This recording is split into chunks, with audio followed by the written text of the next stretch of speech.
Hi hello ನಮಸ್ಕಾರ ಎಲ್ಲರಿಗೂ welcome back to Divya's blogs. ಎಲ್ಲರೂ ಹೇಗಿದ್ದೀರಾ? ಎಲ್ಲರೂ ಚೆನ್ನಾಗಿದ್ದೀರಾ ಅಂತ ಭಾವಿಸ್ತಾ ಇವತ್ತಿನ ವಿಡಿಯೋದಲ್ಲಿ ನಾನು ತೋರಿಸ್ತಿರೋ ರೆಸಿಪಿ ಬಂದುಬಿಟ್ಟು ಹೀರೆಕಾಯಿ ಪಲ್ಯ.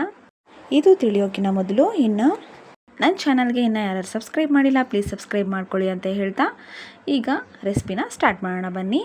ಇಲ್ಲಿ ನಾನು ಸಣ್ಣದಾಗಿ ಹಚ್ಚಿಟ್ಕೊಂಡಿರೋ ಹೀರೆಕಾಯಿ ಮತ್ತು ಈರುಳ್ಳಿ, ಟೊಮೆಟೊ ಮತ್ತು 4 ರಿಂದ 5 ಒಣ ಮೆಣಸಿನ್ಕಾಯಿ ಮತ್ತು ಸಾಸಿವೆ ಜೀರಿಗೆನ ತೊಗೊಂಡಿದ್ದೀನಿ.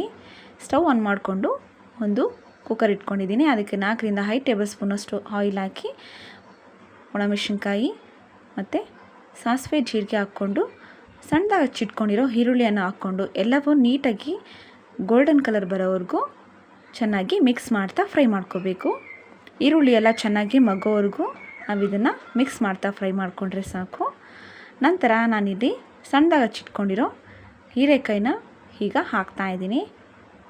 ಎಲ್ಲ ಹೀರೆಕಾಯಿ ಹಾಕ್ಕೊಂಡಾದ್ಮೇಲೆ ಚೆನ್ನಾಗಿ ಮಿಕ್ಸ್ ಮಾಡ್ಕೊಳ್ಳಿ.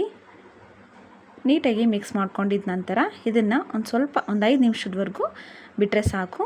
ನಂತರ ಇದಕ್ಕೆ ರುಚಿಗೆ ತಕ್ಕಷ್ಟು ಉಪ್ಪು, ಚಿಟಿಕೆಯಷ್ಟು ಅರಿಶಿನ ಪುಡಿ ಮತ್ತು 1 ಟೇಬಲ್ ಸ್ಪೂನಷ್ಟು ಅಚ್ಚ ಪುಡಿ ಹಾಕ್ಕೊಂಡು ಎಲ್ಲವೂ ನೀಟಾಗಿ ಮಿಕ್ಸ್ ಆಗೋ ಥರ ಚೆನ್ನಾಗಿ ಕಲಿಸ್ಕೋಬೇಕು, ಮಿಕ್ಸ್ ಮಾಡ್ಕೋಬೇಕು. ನಂತರ ಇಲ್ಲಿ ನಾನು ಸಣ್ಣದಾಗಿ ಹಚ್ಚಿಟ್ಕೊಂಡಿರೋ 1 ಟೊಮೆಟೊನ ತೊಗೊಂಡಿದ್ದೆ. ಹುಳಿ ಟೊಮೆಟೊ ತೊಗೊಳ್ಳಿ, ಚೆನ್ನಾಗಿರುತ್ತೆ. ಟೊಮೆಟೊ ಹಾಕ್ಕೊಂಡು ಚೆನ್ನಾಗಿ ಮಿಕ್ಸ್ ಮಾಡ್ಕೊಳ್ಳಿ. ಮಿಕ್ಸ್ ಮಾಡ್ಕೊಂಡಿದ್ದ ನಂತರ ಒಂದು 5 to 10 ಮಿನಿಟ್ಸ್ವರೆಗೂ ಇದನ್ನು ಲಿಡ್ ಕ್ಲೋಸ್ ಮಾಡಿದೆ, ಅದೇ ಥರ ಬಿಡಿ. ಈಗ ಬೆಳ್ಳುಳ್ಳಿನ ನಾನು ಜಜ್ಜಿಟ್ಕೊಂಡಿದ್ದೆ, ಅದನ್ನು ಹಾಕೋತಾ ಇದ್ದೀನಿ. ನಿಮಗೇನಾದರೂ ಅಲ್ಲ ಬೆಳ್ಳುಳ್ಳಿ ಪೇಸ್ಟ್ ಬೇಕು ಅಂತಂದರೆ ಅದನ್ನು ಕೂಡ ಹಾಕ್ಕೋಬೋದು. ಇಲ್ಲಿ ನಾನು ಬೆಳ್ಳುಳ್ಳಿ ಪೇಸ್ಟ್ ಮಾತ್ರ ಹಾಕ್ಕೊಂಡಿರೋದು. ಇದನ್ನು ಎಲ್ಲ ನೀಟಾಗಿ ಮಿಕ್ಸ್ ಆಗೋ ಥರ ಚೆನ್ನಾಗಿ ಮಿಕ್ಸ್ ಮಾಡ್ಕೊಳ್ಳಿ. ಈಗ 1 ಟೇಬಲ್ ಸ್ಪೂನ್ ಆಗೋಷ್ಟು ನಾನಿಲ್ಲಿ ಮೊಸರನ್ನ ತೊಗೊಂಡಿದ್ದೀನಿ. ನಂತರ ಗರಂ ಮಸಾಲ ಕೂಡ ಹಾಕ್ಕೊಂಡು ಎಲ್ಲವೂ ನೀಟಾಗಿ ಮಿಕ್ಸ್ ಮಾಡ್ಕೊಳ್ಳಿ.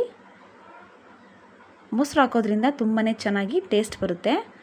ಈಗ ಎಲ್ಲ ಬಾಯ್ಲ್ ಆಗ್ತಿದೆ ಅಲ್ವಾ. ಈಗ ಇದಕ್ಕೆ ನಾನು 2 ಟೇಬಲ್ ಸ್ಪೂನ್ ಆಗೋಷ್ಟು ಡೆಸಿಕೇಟೆಡ್ ಕೊಕೊನಟ್ ಪೌಡರ್ ಹಾಕೋತಾ ಇದ್ದೀನಿ. ಡೆಸಿಕೇಟೆಡ್ ಕೊಕೊನಟ್ ಪೌಡರ್ ಏನೂ ಇಲ್ಲ ಅಂತಂದರೆ ನೀವು ಒಣ ಕೊಬ್ಬರಿ ಇರುತ್ತಲ್ಲ ಅದನ್ನು ಕೂಡ ತುರಿದು ಹಾಕ್ಕೋಬೋದು. ಈಗ ಎಲ್ಲವೂ ಚೆನ್ನಾಗಿ ಮಿಕ್ಸ್ ಆಗೋ ಥರ ಮಿಕ್ಸ್ ಮಾಡ್ಕೊಂಡಿದ್ದ ನಂತರ ಇದನ್ನು ಕೂಡ ಒಂದು 10 ನಿಮಿಷದವರೆಗೂ ಚೆನ್ನಾಗಿ ಈ ಥರ ನಾನು ಬಾಯ್ಲ್ ಆಗಕ್ಕೆ ಬಿಡ್ತಾಯಿದ್ದೀನಿ. ನಂತರ ಇಲ್ಲಿ ನಾನು ಟೀ ಕುಡಿಯೋ ಗ್ಲಾಸಲ್ಲಿ 1 ಗ್ಲಾಸ್ ಆಗೋಷ್ಟು ನಾನಿಲ್ಲಿ ನೀರನ್ನು ಹಾಕ್ಕೊಂಡು ಲಿಡ್ ಕ್ಲೋಸ್ ಮಾಡಿಬಿಟ್ಟು 1 ವಿಸಿಲ್ ಆಗೋವರೆಗೂ ಬಿಟ್ಟಿದ ನಂತರ ಈ ಥರ ಆಗಿದೆ ನೋಡಿ. ಎಷ್ಟು ಚೆನ್ನಾಗಿರುತ್ತೆ ಅಂತಂದರೆ ಈ ಹೀರೆಕಾಯಿ ಪಲ್ಯ ಸಾಧಾರಣವಾಗಿ ಮನೆಯಲ್ಲಿ ಮಾಡ್ಕೋತಿರಲ್ಲ, ಈ ಥರ ಒಂದ್ಸರಿ ಟ್ರೈ ಮಾಡಿ ನೋಡಿ, ನಿಮಗೆ ಇಷ್ಟ ಆಗುತ್ತೆ. ಇಷ್ಟ ಆದರೆ ಪ್ಲೀಸ್ ಸಬ್ಸ್ಕ್ರೈಬ್ ಮಾಡಿ, ಲೈಕ್ ಮಾಡಿ, ಶೇರ್ ಮಾಡಿ, ಕಮೆಂಟ್ ಮಾಡಿ. Thank you.